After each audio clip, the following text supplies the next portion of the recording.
Story time. I'm an old man. I done had a joyful life. Plenty of women. I'm trifling. What I'm going to say? I'm just like my daddy.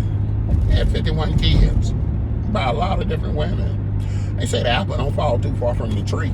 Well, I fell and bumped my head. When I got up, I was here. It is what it is. Call me what you want. So, I get invited to a party that was at a club, nightclub. And so, I'm not chilling, doing the thing. All of a sudden, the door opened. Not dark clubs are. The door opened and this goddess walked through.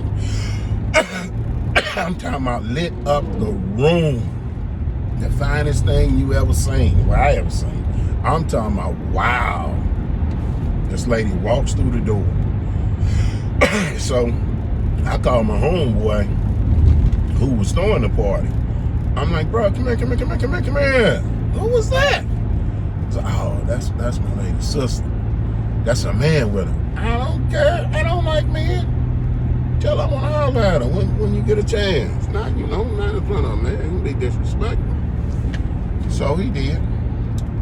Of course I got her. Come on now. Yeah, I got her. So, we chilling and whatever. I do my usual. I take her shopping.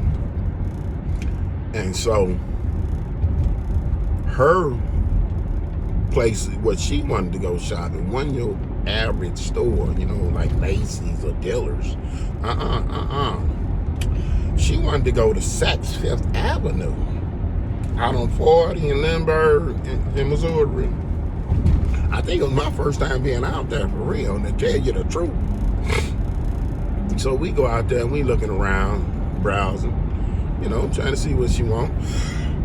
So she see, I'm not for sure, it was a long time ago, back in the 90s now. She see either it was an outfit or a pair of jeans that was $1,285. I remember like yesterday. I'm a mathematician. I might not can read or spell, but I can count. And don't let me have to read you. So I give her $1,500 to make sure she got enough to buy what she want. So she put the $1,500 in her pocket and said, I'll come back. Let's go do us.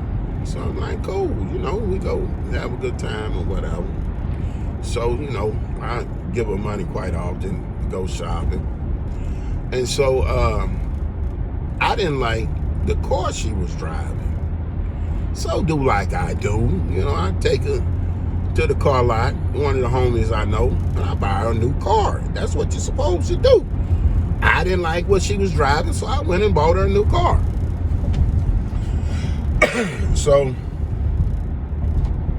let's skip a little bit. One night, we was out at a club. A lot of clubs, man. That was a lot of clubs in my club days. And so the club was closing. We were leaving.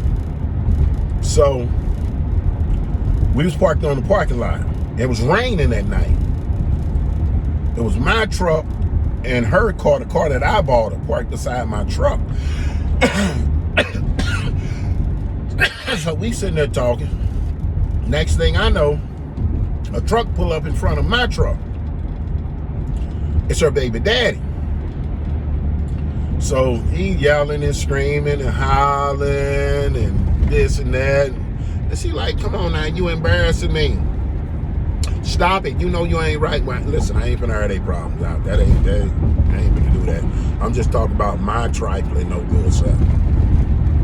So, he tells her to get out my truck. So mind you, it's raining. She gets out the truck. I get out too. I don't hit women. So this is our lady. I'm not finna allow you to hit her. We're gonna be throwing these hands. And you don't want to throw these with me. It's best for you to stand out on the highway with blindfolds on rush hour while they're going 100 miles an hour to get these hands. So he talked her into getting into his truck. Mind you, her car's still parked beside my truck. So she gets in. They takes off. Now listen, my dumb self, is still standing out in the rain. I'm still standing out there in the rain, but I can hear his truck hadn't went that far. Next thing I know, he speeds. I hear him do some donuts or something. I don't know what he was doing. I hear the tires squeaking. And so he pulled back on the lot. You want it? You want it? You can have her. This, that, and that. You know, calling her names and stuff. And so I didn't like that. But, you know, that was their thing. I didn't get into it like that. As long as he didn't put his hands on her. So she crying or whatever. And she's like, he embarrassing me. And so she get back in my truck. We talking or whatever. We wind up going to the penthouse or whatever. In her name, it was my penthouse in her name. You know, hey, I don't know how it go. Anyway, we spent a couple of nights or whatever. So, stay tuned for part 2. It's a real interesting story. Gets juicy. I don't know how TikTok and all them, you know, the time limit, so I ain't gonna blow the time off. See y'all next time.